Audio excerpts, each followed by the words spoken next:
السلام علیکم ورحمۃ اللہ وبرکاتہ۔ آسان اور مختصر تجوید القرآن کورس کی الحمدللہ یہ کلاس نمبر 44 ہے، اور کلاس نمبر 44 میں سورہ قریش کی آیت نمبر 3 اور 4 کو پڑھیں گے۔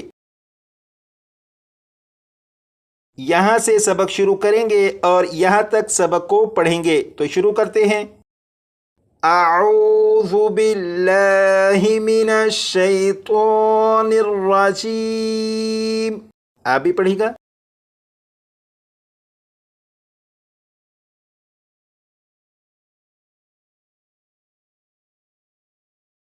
بسم اللہ الرحمن الرحیم۔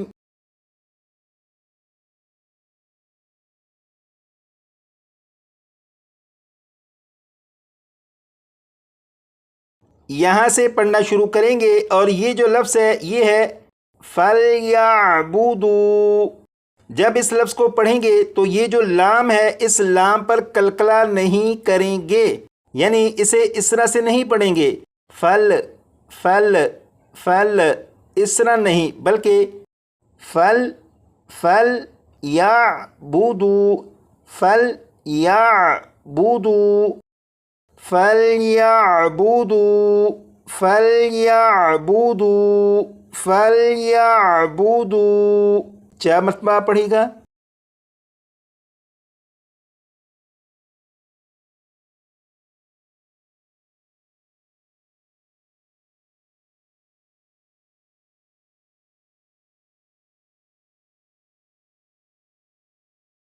اب اس لفظ کو پڑھیں گے، اور اس لفظ کے شروع میں را ہے، را کے اوپر زبر ہے، لہٰذا را کو پور یعنی موٹا پڑھیں گے، اور اسے اس طرح سے نہیں پڑھیں گے را را را، بلکہ اسے پڑھیں گے را را را۔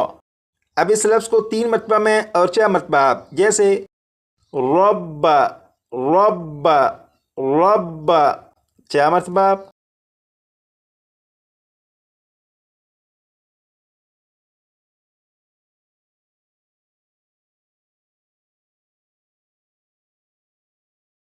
اب اس لفظ کو پڑھیں گے، اور اس لفظ میں یہاں پر دیکھیں یہ ذال ہے، ذال کو نرمی سے پڑھیں گے، یعنی سی ٹی کی آواز کے بغیر پڑھیں گے، اور اس حرف کی سی ٹی کی آواز کو ختم کرنے کے لیے زبان کی نوک کو اوپر کے سامنے کے 2 دانتوں کے سرے سے جب لگائیں گے تو ذال کے اندر جو سی ٹی کی آواز ہوتی ہے وہ ختم ہو جائے گی۔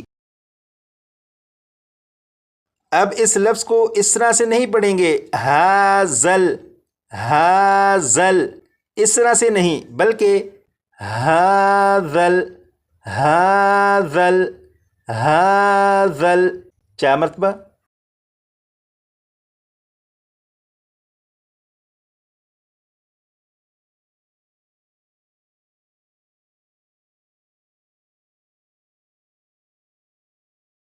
یہ لفظ ہے بیتی، لیکن اسے وقف میں پڑھیں گے۔ جب وقف میں پڑھیں گے تو تا کے نیچے جو زیر ہے اسے ختم کر دیں گے اور تا کو ساکن پڑھیں گے، جیسے بیت۔ اور اسے پڑھتے ہوئے اس بات کا خیال رکھیے گا کہ جب آپ تا کو پڑھیں تو تا پر قلقلہ نہ ہو، یعنی اس طرح سے نہ پڑھا جائے بیت بیت، اس طرح سے نہ پڑھا جائے، بلکہ تا پر جب آپ پہنچیں تو آواز ختم ہو جائے، جیسے بیت بیت بیت، 4 مرتبہ۔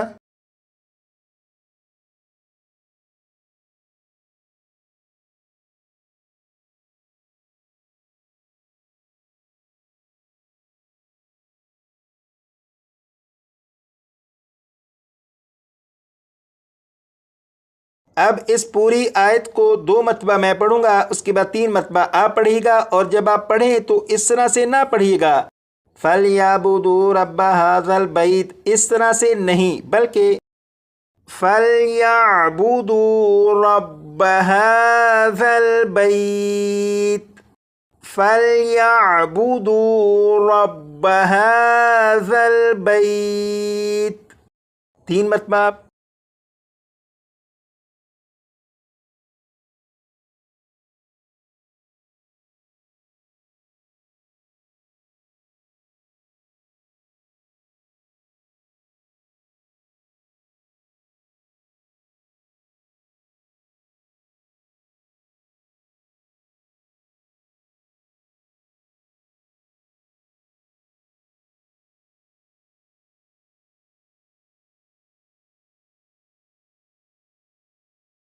اب ان دو الفاظ کو پڑھیں گے. اس لفظ میں آپ دیکھیں یہاں پر مد منفصل کی علامت ہے تو اسے 2 یا 2.5 الف کے برابر کھینچ کر پڑھیں گے. یہاں پر میم ساکن کے بعد دوسری میم ہے تو یہاں پر غنہ بھی کریں گے. الذی اطعمہم، الذی اطعمہم، الذی اطعمہم. کیا مطلب؟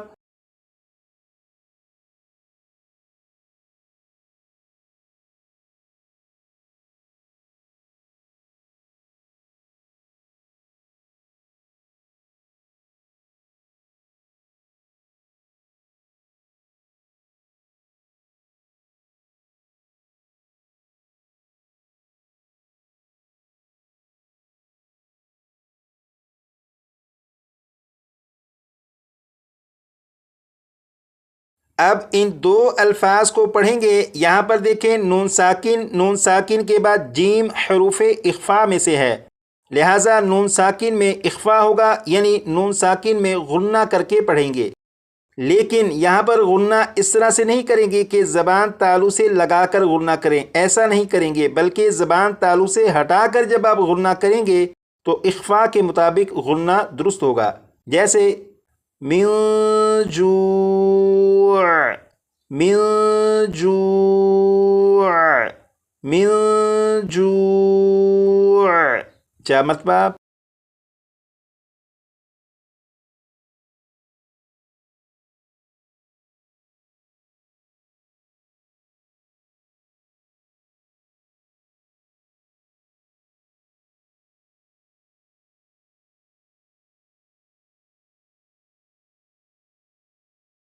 اگر اس لفظ پر وقف نہ کرنا ہو بلکہ اس لفظ کو آگے اس لفظ کے ساتھ ملا کر پڑھنا ہو تو پھر یہاں پر تنوین اور تنوین کے بعد واو حروف یرملون میں سے ہونے کی وجہ سے یہاں پر ادغام ہوگا، اور پھر اسے اس طرح پڑھیں گے جوع و آمنہم.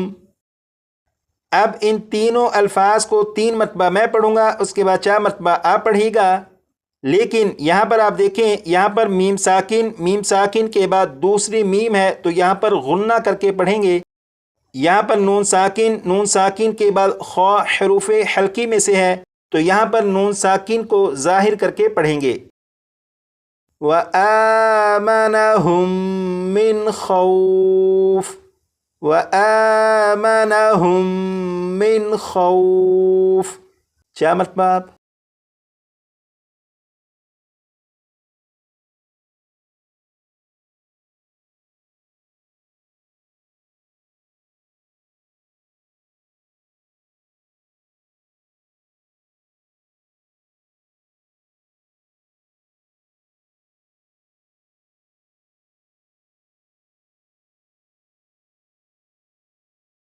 اب یہاں سے یہاں تک اس آیت کو 2 مرتبہ میں پڑھوں گا، اس کے بعد 3 مرتبہ آپ پڑھیے گا. لیکن جب آپ پڑھنا شروع کریں تو سانس اندر کی طرف کھینچ لیجیے گا تاکہ آپ ایک ہی سانس میں پوری آیت کو پڑھ سکیں. جیسے الذی اطعمہم من جوع و آمنہم من خوف.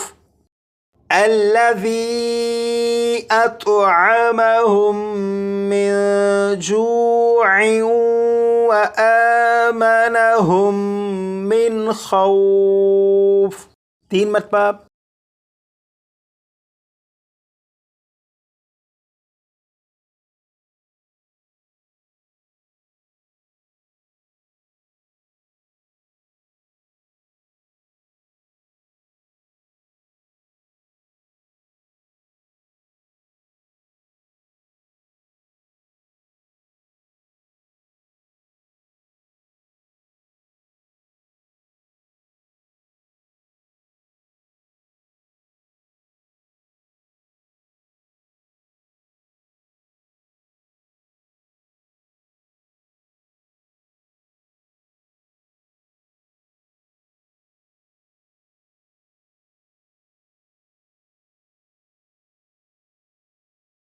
آج کی کلاس میں یہ جو سبق پڑھا اس سبق کو آپ اپنے طور پر اچھی طرح یاد کر لیجئے گا تاکہ آپ کے پڑھنے میں مزید بہتری آتی رہے۔